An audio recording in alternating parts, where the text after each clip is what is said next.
It's actually pretty fucking good. Sweet. Glad you like it. I'm like, what the fuck is this? Yeah. People getting eaten alive, you're like, ooh, interesting. Yeah. Does it at least explain how the fuck it happens? Yeah. Okay. I was gonna say, like, there's just a bunch of naked tall people running around eating people. Well, that's the whole mystery of the show. Okay. Up until you get to the end. It just spoon feeds you little bits of how that happens. Gotcha. Yeah. Okay. I figured. I was just curious. Yeah, that's the ultimate mystery. Got it. That's what they're trying to find out. What's up, guys? Nick Gloff here. A team Get Raw Nutrition athlete, Revive athlete, and coach, I guess, because that's what I do. What else do I do on this team? Anyway, so today's quad day. This is Alex. I'm back. Mustache, Montana, training partner. So, totally honest with you, we already hit the session. We're doing the intro afterwards. So full transparency there. We totally forgot about it, but that's completely the way that we would do things anyway. So it's completely the character. So the goal of today was just to spend most of our time hitting quad stuff, getting everything that we could out of them, and just touching up on some hams and some adductors. Neither of us really need all that much adductor aside from everything else. We just need to maintain them for the most part. This big guy's in prep. So as you'll notice we go throughout the session, I'm giving not just some notes on like spotting cues, the way to set up machines, how to direct your effort and things like that, but I also give a couple of considerations as to why we're setting up the session the way we are in regards to how he needs to work and how much he's able to do at this stage of his prep and what we need to prepare for as we get closer to the time he gets on stage. So for you as a coach or an athlete yourself that may be doing things on your own, there's gonna be a couple nuggets that are in there that should help you to figure out how you should be structuring things so that you don't end up spinning your wheels and overdoing it or underdoing it in regards to your training during prep. So another thing I'd like to point out, because we didn't touch on this, today is not a day that we put in a lot of intensifiers and crazy techniques. We're trying to rebuild ourselves back up to a level that we can consistently maintain, because we hit a wall not too long ago where we were pushing a little bit too hard on doing all of the intensifiers we could. We just stacked on more and more volume until we couldn't do it anymore to find our maximum tolerance. And now that we've gone through that once, we kind of know where the end limit is. We're staying pretty shy of that, especially while he's doing an extra hard push right now to try and get as much weight off as possible in a short amount of time. So he's 11 weeks out now, or still 12? 11 weeks tomorrow. Okay, yeah. 11 weeks tomorrow. So he's doing a real hard push at the moment, so he doesn't have as much resources as he usually would if we were going at like a 1 pound per week loss rate. It's more like as many pounds as possible rate. So we can't expect him to do a crazy amount of volume and recover from it, especially on legs. I think that kind of covers it for everything I needed to say. So, Mustache. Thanks for having me along, I just appreciate it. Perfect. Yeah. Okay. There's a lot of Rick and Morty and SpongeBob references along the way too, so if you enjoy that, that's cool. Vote for me in the Get Raw Nutrition Comedy Awards this year. So I'm a hopeful candidate. Maybe they'll make the category just for me. Who knows? It'll be me versus Joe Bennett, I'm sure. It'll be a tight one. Use code Gloff for 10% more votes, right? Yes, exactly. And that's it. Let's fucking do this shit.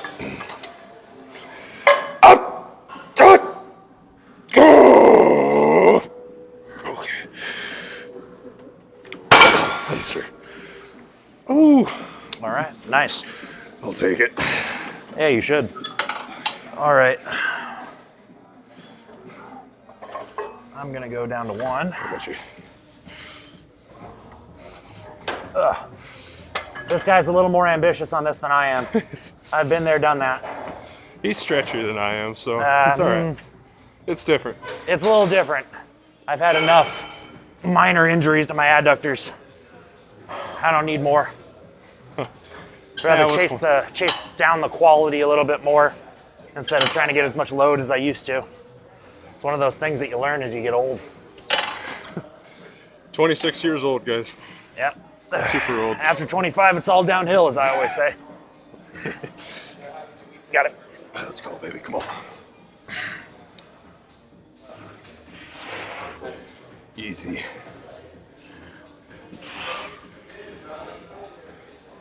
Come on. Nice. Nice. Come on. Yeah. Let's go. Yeah. Attaboy. Let's go now. Get him! Good. Come on. Get him! Get him! Come on. Get him! One more! Yes, sir. Finish. Get him! Come on. One more! Attaboy. Come on. Get him! There it is. Good. Come on. Yes. Help down. Thank you. Got it. Yep. Atta baby. Better than expected. Oh, I'll take it. Stack? Yeah, let's go stack. Okay.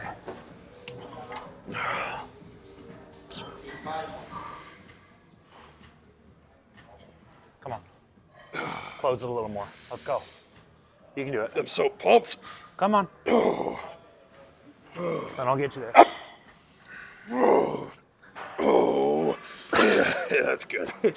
Yeah. That was all you. That's okay. Maybe one more. No, no. Fuck. I should have rested longer. Yeah, I'm not making that mistake. We're gonna wait a minute. Smart man. Uh-huh. Oh, that hit really quick. Nice. Come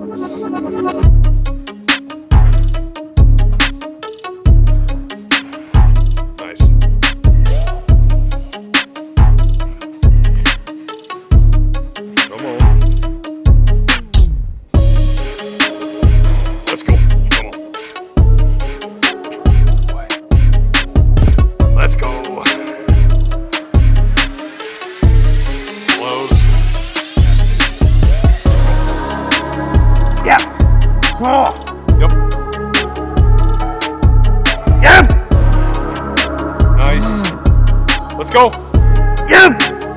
Woo. Good. Come on. Yep. Oh, good.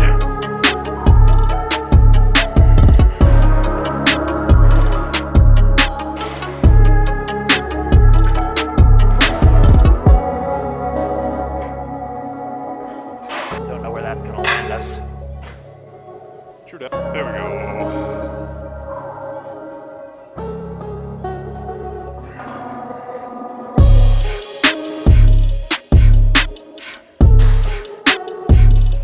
Oh. Come on. Oh. No. Yep. Oh. Easy. Let's go. Yep. Yep. Come on. Good shit. Yep. Oh. Yep. Let's go. Oh. We got two of these. Come on. Yep. Come on. Oh. Let's go. Yep. Oh. What? Up. Yeah. There it is. Good. Attaboy. Oh. Ah. Yeah, just sweat more, I guess. It's fine. It's fine. I'm the fat guy of the group anyway. It's expected. Catching up, baby. It's expected.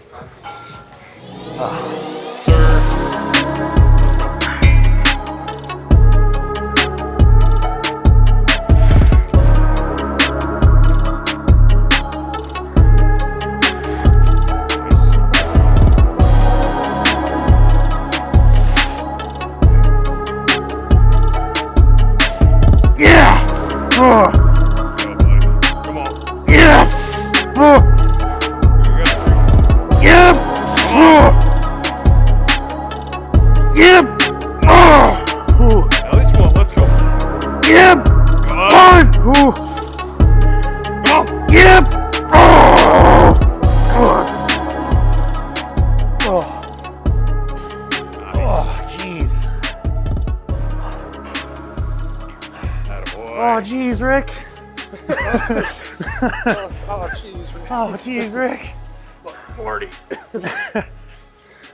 Something you might notice about the spotting on these, and most of the things that we'll do for especially isolated leg work, most of the time we're actually putting pressure on the body rather than trying to put it on the machine. Something I definitely recommend doing so long as your training partner or whoever it is that you're helping is comfortable with it. Because on something like this, if I were to try and push on any of the metal pieces here, or try to pick up the plates, he might drop off at a point that I'm not expecting, and then I'll be able to lift the entire thing away from his body, which isn't really the goal. That's gonna end up making him know that I'm helping him and just exactly how much I'm helping him, which isn't a good thing. So he'll end up subconsciously not working quite as hard because he knows I'm helping, and by how much. And then I can just mess up the whole rhythm of the movement. So it's better to just keep in contact with them the whole time and keep them guessing. And you also notice too, this might take a little bit more of a seasoned eye, but on either one of us, you'll notice that the last rep on these, almost every time, especially if we call out one more, because we're expecting that we only have one more left, we might go for more, but that added one, if we are already doing assisted reps into it, we'll just make it that much harder for them to finish so that we can actually make that one more that we called the last one we're able to do. If it's the last one and I just help him just like the rest of them, like I expect he's gonna get 3 more, he might be able to get 3 more. But if he says 1 more, or I do, and then you make them work for it as much as possible to get it to finish, the likelihood they actually have 1 more is a lot less. I agree with that. Okay. 1.5. Oh, pro tip on hamstring curls specifically, but pretty much everything isolated for lower body. Don't be a hero. Don't try to be a hero. It's not worth it. It's not gonna grow your legs as much as you think it's going to. If you're trying to choose loads and you're just trying to look like you're strong, you're just gonna look like you can move half of the weight that you're actually moving. And that'll stay that way for as long as you train. So, as you can see here, this isn't all that heavy now. You can take a look at how much is on there. That ain't that much. It really isn't. But if you're actually doing these right and you're getting a connection with what you're doing, and you can actually feel what's going on, it's going to be adequate. You don't need a ton of weight all the time. If you can handle a lot of weight with the same kind of control and connection that you do with a weight like this, then you're on the right track. You've earned the right to use that weight. But if you haven't gotten there and you have to sling the weight around just to be able to get it to move, it's not worth your time. You're not gonna grow. It's not gonna do what you want over time. You're just gonna end up spinning your wheels and probably getting hurt, which isn't helpful to you anyway. Yep. Oh. Let's go. Yep. 1, 2. Attaboy, here we go. Yep. Good. Oh. Yeah. Oh. There you go. Oh. Okay. That was the one. Yeah. Textbook. Jeez. Trying to stay PG today. Just have to pull full Morty. For all of our Mormon followers, we're freaking sorry. Save the monetization on the Raw channel. Down to make it close. Okay. All right, so we're moving on to our first major movement. We're doing single leg press. We typically do this on the prime selectorized leg press because I like to start with doing setting 4, which is going to be in the mid-shortened range where it's the heaviest. Tends to be really nice as a tool for us to get started with our quad work. That helps us to get our knees more warmed up for the deep squats. But for right now, that's been taken. So we're gonna be adaptable and move over to something that we can make as similar to that as possible, which is this, a Rogers hip press, which we're going to modify how we set this up. So any of you people that are watching this can do the same so you can avoid getting crushed by this machine. So you'll see that they have these safety pins on the side like this. And it also has these rolling pins back here. Typically, you would start off from this top pin, push it off, roll this, and then you'd go, right? But instead, because that will allow you a deep range of motion all the way down to this white pin that'll ultimately stop you, but getting down to this white pin usually ends up having you completely smushed against the pad, which isn't helpful if you want to keep your femurs where they're supposed to be instead of in your stomach. So instead, you pull these all the way to the bottom, going to lift these up all the way, and you will start with it all the way on this bottom pin. The nice thing about this is you can also put the seat pretty far back so you can set yourself up in the same distance away from the platform as you would have already if you had it all the way on the rolling pins. So now you never touch these again, they stay there, don't go anywhere. Now you can do the exact same movement from here, And now you don't have to worry about failing, because now you don't start from here where it feels really light and you're like, oh, cool, I can do 10 plates a side. I'm super strong. And then as soon as it gets to here, it actually feels like 10 plates and then you get smushed. Now, if you actually do get in trouble, you actually have a safety that will stop anything from happening. And you can always press from a dead stop position in the very bottom. So you always have a test of your position. If you're in a position that isn't going to be very strong in the bottom, but you started up here, you may not exactly know that. But if you had to start from here, where you're going to feel pretty weak at a dead stop, you're going to know that your setup's pretty good if you can press it off of the bottom without help and get it all the way up to the end position. So doing it this way fixes the safety issue. It fixes, well, multiple safety issues. And then it also helps with the perception of loading on this as well, because this moves on an arc where these pins that hold the plates will move in space like this instead of it being on a linear path like a normal leg press where it's on a track. Because this moves closer and further away from the center axis point up here, this bar is going to be heavier or lighter depending on what part of the range of motion it's at. And it's also going to be playing a role how straight your leg is. So typically if you're really close to this and you have it on the rolling pins, you press it all the way up, it is light as air. It feels like you're not moving anything. Then as you get it closer to about the midway point as it comes down when you're really close, it gets super, super heavy really, really quick. It doesn't feel super comfy. So this controls for that while getting you into a position that'll keep it a little bit more even throughout the entire range of motion. So all that is to say, there's a right and a wrong way to do this, and I would say that this is the right way. Also, another point. If you're ever doing this to try and hold yourself in place, pushing yourself back, you got to think about physics for just like 2 seconds. Remember back to high school for me, people. So if the weight itself is pushing you straight back into the seat, how much help do you think you're doing by pushing yourself in exactly the same direction as the weight is already pushing you? You're doing exactly nothing, like nothing at all.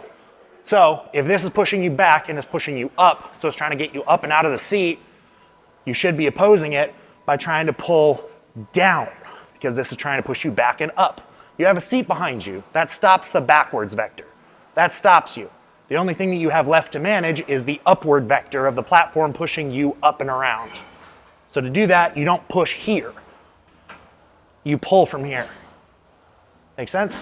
Good. Let's do it.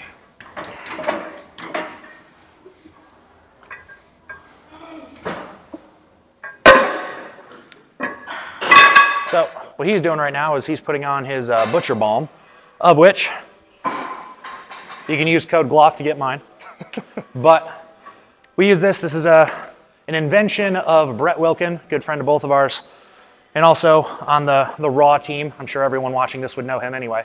But it's a balm that is made similarly to like Tiger Balm or Emu oil. Great for your mustache too, guys. That's how you grow. EPC right to the mustache. Here. We both typically use the butcher balm on most of our leg days, almost all of them, because we both have knee issues. We just ache a little bit. Kind of happens with moving a lot of weight a lot of times and doing it multiple times a week. So we use it almost every single time. He puts it on a little earlier than me. He puts it on for leg presses and things like that. I typically wait until I do a deep squatting pattern where I have my knee sleeves on. So he also puts his knee sleeves on a little earlier than I do. He's a little bit more of a broken boy than me, but Don't play football. yeah. But the butcher balm is made with BPC 157 and TB 500, which are healing peptides that are pretty popular at the moment. So we're both giving it a good run, and I've seen nothing but positive things with myself and then all of my own clients that I've referred to go and use it. So I would definitely highly recommend giving it a shot.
Let's go.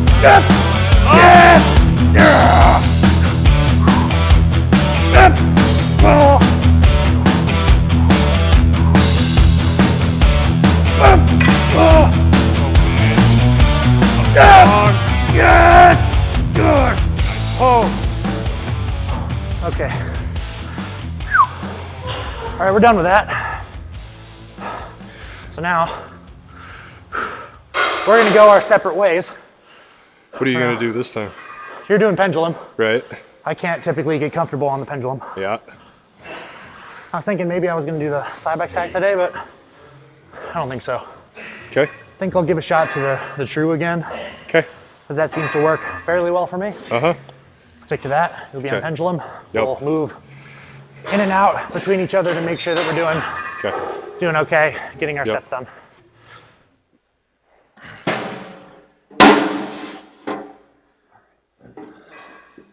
So I'm using the true squat while Alex is going to use the pendulum.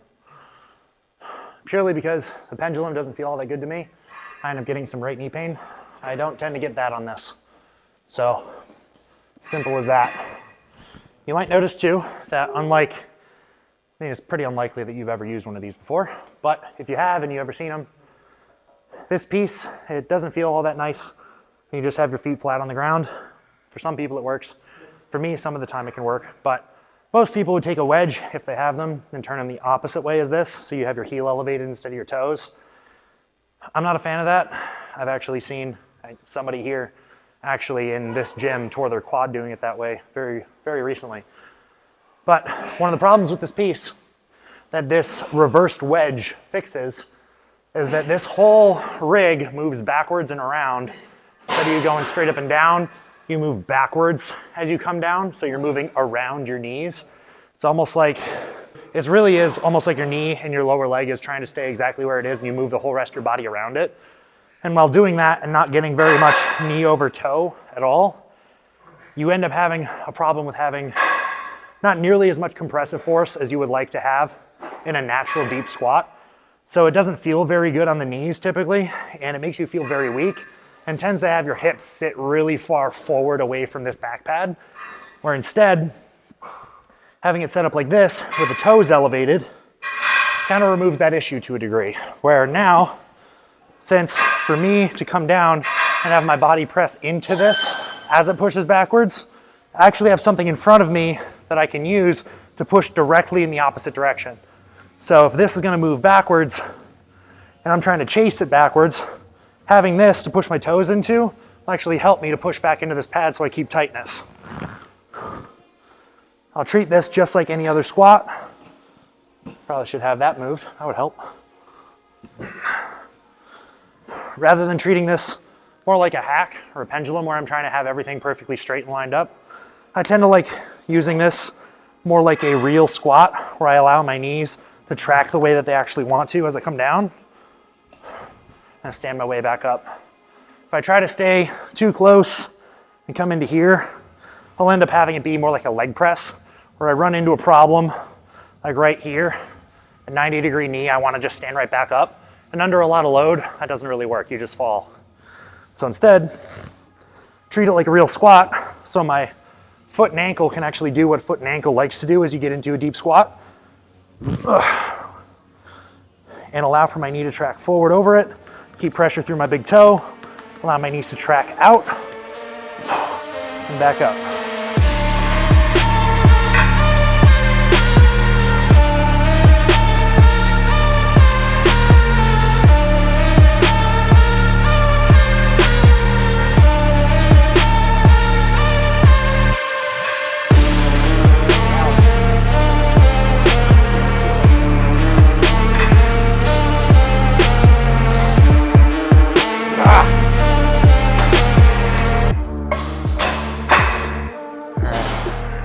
No, definitely don't try this at home or wherever you have a true squat. I assume probably not at home. You definitely want someone available to help pick you up out of the broken machine. This definitely does not feel safe at this point. This machine is probably not built to be able to handle as much as that is gym pinned onto this. Yeah! Whoa! There we go. Yeah! There we go.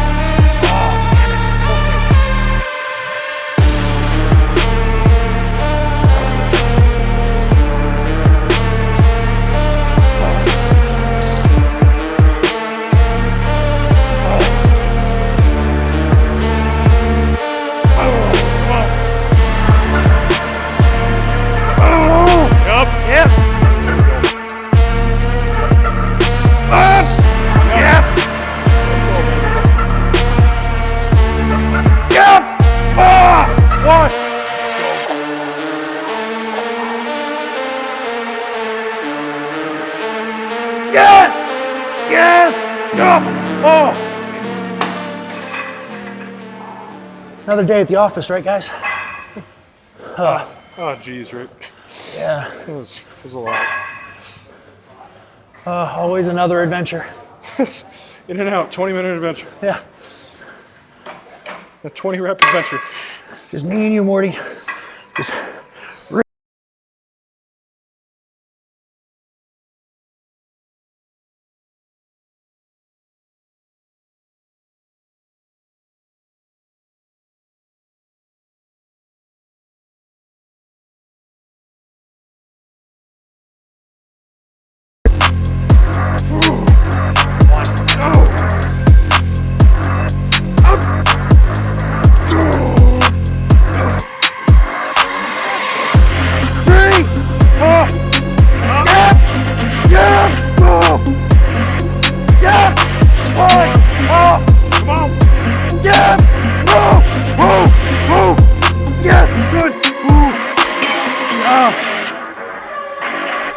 okay. All right. So something you may or may not have noticed that I did on the leg extension that was different from him. I use a different setting on the cam. I had mine set at 3. He had his set at 4.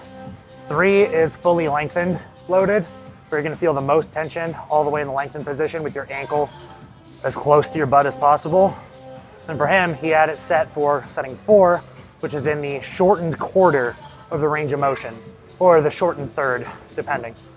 But he felt it more as he got his legs straight. I felt it more as I got it more lengthened, which for me, I do that because my knees feel pretty decent at this point in the session. I don't really have any problems anymore with that. So past the squatting stuff that would give me problems, unless if I didn't warm up properly, I don't really need to be all that careful at this point in the session. Where he still has a little bit more of an issue, so he'll load it where he feels a little bit more comfortable. In that fully lengthened position, he feels it. So we do that differently, but I do it as a succession of movements where at the start of the session, the quad work that we were doing started with more of a shortened emphasis, went to more of a mid-range to lengthened, and then fully lengthened here for the leg extension. So that was the progression I went through. His is a little different just because of his own injury problems, but that's typically the way that I would structure things if you have the ability to do so. It can be different depending on what issues you present with. Case in point, Alex being different from me. But if everything works properly and you don't have to work around too many things, that would be the way that I would recommend trying to structure it. Last thing for the day, seated ham curl. We would be doing a hinge today so that we could get both a squat and a hinge movement, but have it be a secondary hinge type, so it's lesser loaded, a little bit less systemically stressful. But for this guy, we got to make sure that while he's in prep, our decisions with how we program is going to be more long-standing rather than just day-to-day changes, so that we can do what we can when we feel good and then just pull back when we don't. I'd rather have more of a stable structure for him so that we're not having any sort of mental bias pop in at any point in the prep where he feels like he's falling backwards because he can't sustain doing a big squatting movement and leg press and hinge plus the accessory stuff. It's just unrealistic to expect that that's going to hold together perfectly from start to finish throughout a prep. So we're not going to start it that way. we're starting off with doing as much as we can with the muscle groups that are the focus of the day, which today is quads is the focus. So we focus most of our energy there, most of our time, and then hit some more accessory stuff that's available to us with the energy we have left to hit hams. Plus, of course, the lying ham in the beginning to make sure that our knees are all warmed up and we can actually hit our hamstrings with some kind of energy, because by now we're a little spent. So, also, pro tip, it's unlikely you're gonna be able to do lying hamstring curls after you've done a bunch of quad work, because your quads are gonna be way too pumped for it to be comfy with all your body weight pressing down on them. So this might work better. Come on.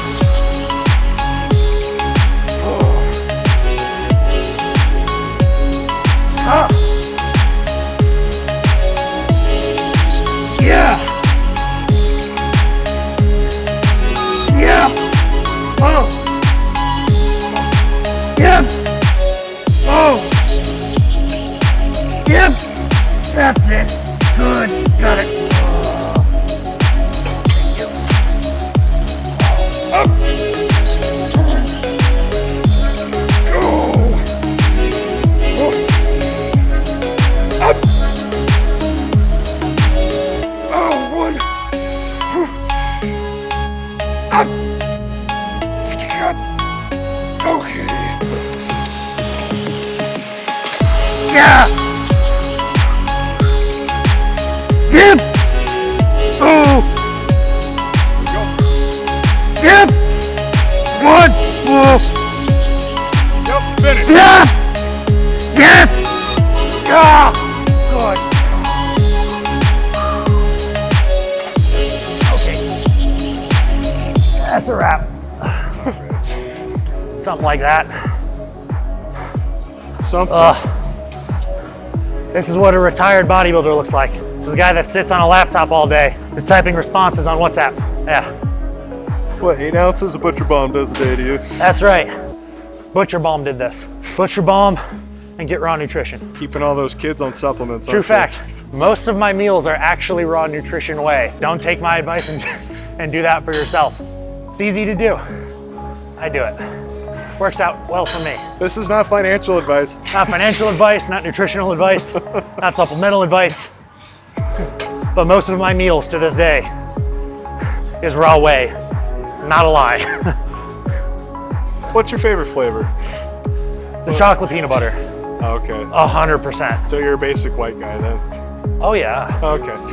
Good. You can't beat good chocolate peanut butter, man. There's nothing better than that.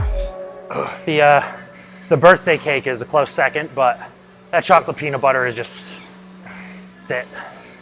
Yeah.